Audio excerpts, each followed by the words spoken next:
RDI Guyane présente Chaud le goudron chaud avec la CTG partenaire officielle du Tour, le comité régional de cyclisme de la Guyane, Signarama, la boutique Obsession, JMB Location, l'Oxygène, l'agence Point Pub et Gazaldis. Chaud le goudron chaud. En Mimi Souk pour ça, tout ça qui devait te connaître, zot qu'est savez. Chaud le goudron chaud. Oulé.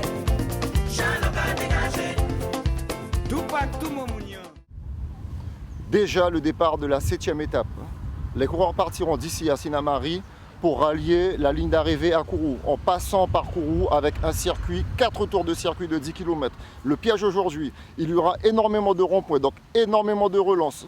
Cette route sera favorable aux équipes qui cherchent coûte que coûte à déposséder ce maillot jaune. Car rappelons-le, Lars Sorel hier, victorieux ici de la 6e étape, avec son maillot jaune en personne, n'a trouvé jusqu'à maintenant aucune personne pour lui régler son compte. Quelle que soit la marque du vélo, on pédale.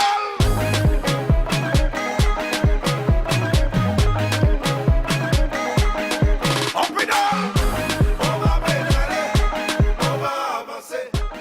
Nous sommes avec Teddy Octavia, il est quand même 4e de ce classement général, c'est le premier Guyanais, il a la tunique rose.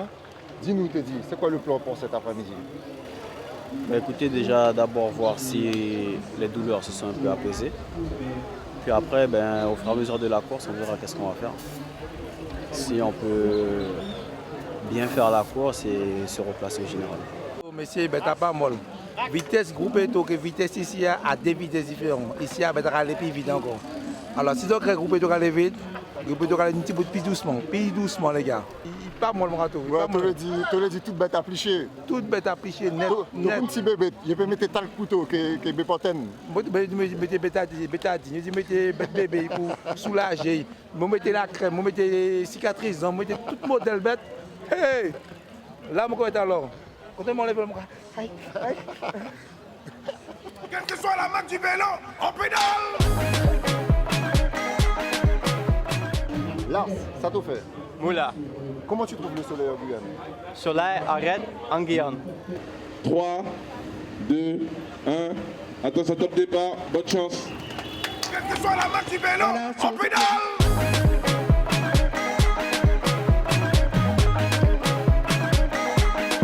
On pédale. On va pédaler. On va avancer. On va y aller. On va y arriver. Descendre, descendre, descendre, descendre, descendre, descendre, descendre, descendre. Pédaler, pédaler, pédaler.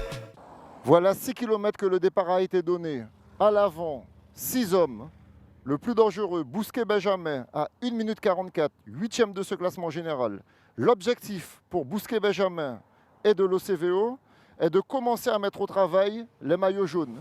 L'objectif est d'émousser le maillot jaune un maximum, d'user ses équipiers de façon à ce que 90 km plus loin, que les coureurs d'OCVO passent à l'attaque. Cet après-midi, on s'attend probablement à un scénario qui va bouleverser ce Tour de Guyane. Au 28e kilomètre de course, Adrien Boyer de VCS Sinamari prend les choses en main. Derrière lui, Laurent Michael, accompagné du coureur Gourgueron, 3e position. Derrière, coureur de VCA Saint-Quentin, Dossard 45, Ludovic Dotin. Ces 6 hommes de tête au kilomètre 28 de la course reçoivent le soutien du Dossard 31. Wozniak Simon, déjà vainqueur de 2 étapes sur le Tour de Guyane. Quelle que soit la marque du vélo, on pédale.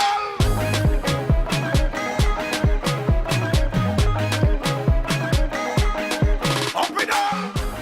L'objectif pour ces hommes qui ont pris la fuite et qui possèdent, après 35 km de course, une quarantaine de secondes d'avance sur le peloton, leur objectif sur la course est d'envoyer justement ces coureurs en tête d'OCVO, qui sont le coureur Terrier ainsi que Wozniak, pour pouvoir mettre le maillot jaune à rude épreuve. Quelle que soit la marque du vélo, on pédale. Il reste beaucoup de kilomètres avant de franchir cette ligne d'arrivée. Et les coureurs de la Hollande risquent à force d'arriver dans un état d'épuisement qui sera tel que tout à l'heure ils se verront subir les assauts des coureurs d'OCVO qui à coup sûr passeront à l'attaque. Quelle que soit la marque du vélo, on pédale.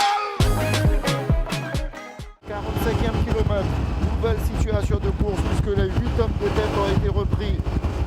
Le peloton est toujours mené par les équipiers du maillot jaune.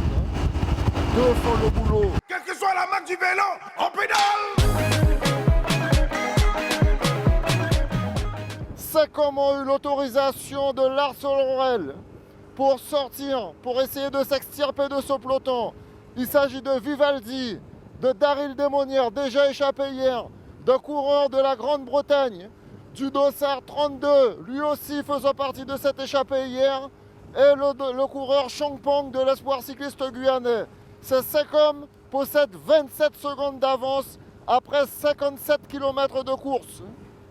À la mi-course, le maillot jaune est serein, car on vient de le voir, il est entouré de sa garde, la garde présidentielle de ce maillot jaune, car il est le président de ce tour, il est le patron de ce tour. Mais pendant combien de temps le restera-t-il? Puisque quand les coureurs auront terminé avec cette portion de la RN1, ils auront à aborder la difficile portion de la route de Guatemala.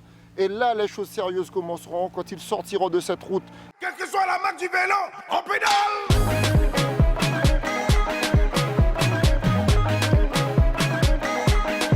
On pédale. On va pédaler. On va avancer. À l'avant de la course, les coureurs de la SPTT Nancy semblent vouloir durcir cette course, puisque tout à l'heure, dans l'échappée qui était constituée de 5 coureurs, eh bien, ils ont reçu le renfort de 2 autres coureurs de la SPTT Nancy. Ces coureurs, leur mission est de durcir la course, coûte que coûte, puisque tout à l'heure, on a vu à nouveau le coureur Emiliano, le 3e de ce classement général, toujours de cette même équipe de la SPTT Nancy, chercher à sortir, se débarrasser. Il a cherché à déposer ce maillot jaune. Nous sommes en direction de Kourou, pas loin du pont. On voit le coureur britannique qui vient de prendre un très long relais. Derrière, il y a le coureur Vivaldi. Ensuite, on retrouve le Guyanais Desmonnières. Derrière lui, un autre coureur de la SPTT Nancy. Sur cette échappée de 7, il sont 3 coureurs de la SPTT Nancy à mettre le feu sur cette étape cet après-midi. Car ne l'oublions pas, le coureur Emiliano Villa, 3e de ce général, a tenté à plusieurs reprises de fausser compagnie au peloton et de lâcher le maillot jaune. Ce qui va se passer à cet instant de la course, c'est que ces hommes, même s'ils prennent du temps, eh bien tout à l'heure on verra les équipiers du VCS Saint-Quentin visser, puisque rappelons-le, ils sont intéressés par cette victoire d'étape. Cette équipe de VCS Saint-Quentin n'a gagné encore aucune étape et ils ont en leur sein le sprinter qu'est Bourguejon. Chaud au goût droit, chaud toujours, alors que nous venons de passer le premier tour de circuit. Nous avons vu passer 5 hommes, ils ne sont plus que 5 à l'avant, puisque rappelons-le, il y a un coureur de Nancy qui s'est fait lâcher. Dans un deuxième groupe, en chasse-patate, on a vu le dossard 8 de la SPTT Nancy. Rappelons-le, ce coureur est 8e du classement général. La bagarre a commencé, c'est aujourd'hui et ça ne sera pas autrement. Il ne faut pas attendre. Si le maillot jaune veut être dépossédé aujourd'hui, si ses adversaires veulent le déposséder, il faut impérativement que cette équipe d'OCVO passe à l'attaque. Pourquoi? Parce qu'ils nous ont répété sans cesse, trop de lignes droites, trop de vent de face, route trop large. Aujourd'hui, c'est l'occasion sur un tel circuit de pouvoir faire la différence. Chaud, goût droit, chaud! Quelle que soit la marque du vélo, on pédale.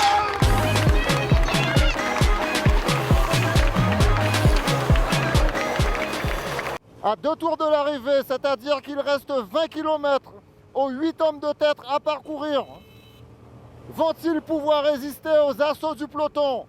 On a un peloton en furie.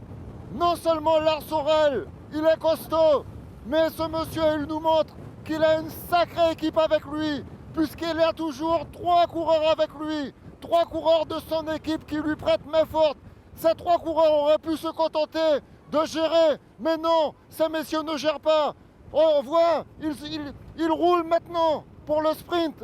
Ils se disent que tiens, Lars Ulrich a remporté la première étape à Macouria. Ils se disent que Lars Ulrich a gagné hier à Sinnamary. Et ils se disent pourquoi pas Kourou dans cette ville spatiale.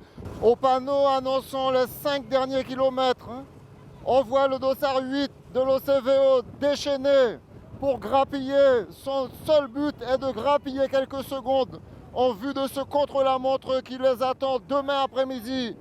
Derrière, dans que de ce groupe, on a le coureur Cyril Desmonnières, accompagné de Myron Stanis. Il pense déjà à la victoire, messieurs. Il ne faut pas se regarder comme ça. Attention, parce que le peloton n'est plus pointé qu'à une vingtaine de secondes. Attention, messieurs.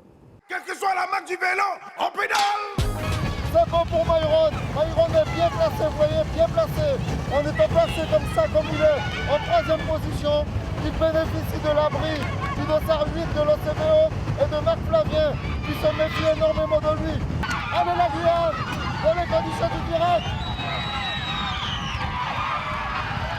Dans les conditions du direct, victoire de Myron Stanis, victoire de Myron Stanis. La boule déchaînée.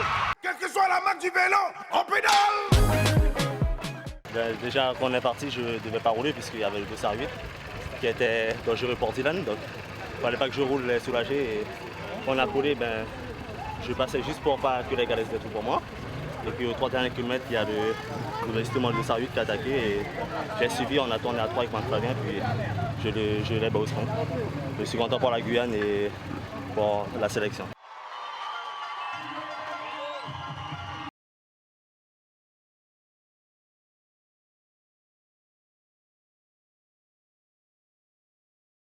Yeah, still only 3 to go now, so yeah, let's fight the last 3 stages. So we keep on fighting like lions. Moula, moula, moula. Au terme de cette 7e étape, on a vu la belle victoire de Myron Stanis de la sélection de Guyane. Le garçon a fait ce qu'il fallait, il a fait le job pour sauver l'honneur de la Guyane. Le tour n'est pas terminé, même si Lars Sorel a fait preuve d'abnégation aujourd'hui, même s'il a contrôlé en main de maître cette course, rien n'est encore joué. Car demain matin, il y aura une étape qui partira de Kourou avec une arrivée à Montsinéry. Il faut prévoir peut-être une petite échappée avec une vingtaine de secondes comme aujourd'hui, peut-être un sprint groupé. Le juge de paix sera demain après-midi sur le contre-la-montre qui va voir les coureurs partir de Montsinéry, de Tonnegrande pour une arrivée à Montsinéry pour une distance de 15 km 600. Demain, le contre-la-montre sera le juge de paix. Chaud, Bétaké chaud. RDI Guyane vous a présenté Chaud le goudron chaud avec la CTG partenaire officielle du Tour, le comité régional de cyclisme de la Guyane, Signarama, la boutique Obsession, JMB Location, l'Oxygène, l'agence Point Pub et Gazaldis. Chaud le goudron chaud. En Mimi Souk Coursa, tout ça qui devait te connaître, zot qu'est savez. Chaud le goudron chaud. Oulé, oulé. Tout pas tout mon